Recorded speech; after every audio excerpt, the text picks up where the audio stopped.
Akala ni Paolo, kapag galit-galitan siya kay Marge, mapapaniwala na niya ito na wala talaga siyang ginawang masama sa kanilang relasyon. Ngunit sa kabila ng galit-galitan ni Paolo ay hindi kumbinsido itong si Marge sa mga depensa ng kanyang asawa.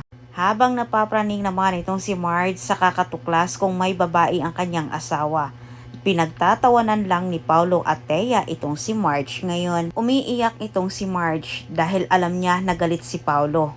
Pero ang asawa ay nagpapakasaya kasama ito si Thea. Lalo pang nagtataka itong si Marge dahil nagising na lang siya na wala sa tabi ang kanyang asawa. Sa kabilang banda, nagtataka naman itong si Edward na laging wala ang kanyang asawa sa kanilang mansyon. Sa tuwing inaalam niya ito sa kaibigan ni Thea ay hindi sila magkasama. Nagdududa na itong si Edward na may ginawang kababalaghan ang kanyang asawa pero pareho sila ni Marge na walang kamalay-malay ang kani-kanilang mga asawa ay may relasyon. Dahil sa panliligaw ni Greg dito kay Evelyn at laging pagtanggi ni Evelyn ay magkakagulo sa mansyon ng mga Torrecampo nang dahil sa dalawa. Dahil kinutuban ng masama itong si Regina na ang kanyang asawa ay may iba umano. Inutosan niya ito si Manang Yoli na bantayan ang kilos ng kanyang asawa. Tuklasin kung tama ba ang kanyang hinala.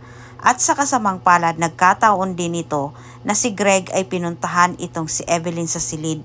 At dito niya pinagtangkaan na gawan ng hindi maganda at nakita ito sa dalawang mata ni Manang Yoli. Pinag-isipan ng masama ni Manang Yoli itong si Evelyn. Inakala niya na ito ang babae ni Greg. Mali-mali naman ang sinumbong niya dito kay Regina. At dahil mainit na ang ulo ni Regina dito kay Evelyn, ganun na lang din siya naniniwala sa mga sumbong ni Yoli na mali-mali. Kapag timpi itong si Regina, inaway niya itong si Evelyn. At sa kasamang palad, pumapapil naman itong si Thea. Kailangan maging maganda ang imahe ni Thea sa pamilyang Torrecampo. Kunwaring ipinagtanggol ni Thea itong si Regina. Siyempre si Marge hindi niya kayang tingnan ang kanyang ina na pinagtutulungan kahit umawat naman itong si Marge at dumating naman itong si Paolo. Pinapalabas ni Greg na si Evelyn umano ang panay lapit sa kanya. Kahit walang katotohanan ang mga sinabi ni Greg, naging masama pa rin itong si Evelyn sa paningin ng lahat.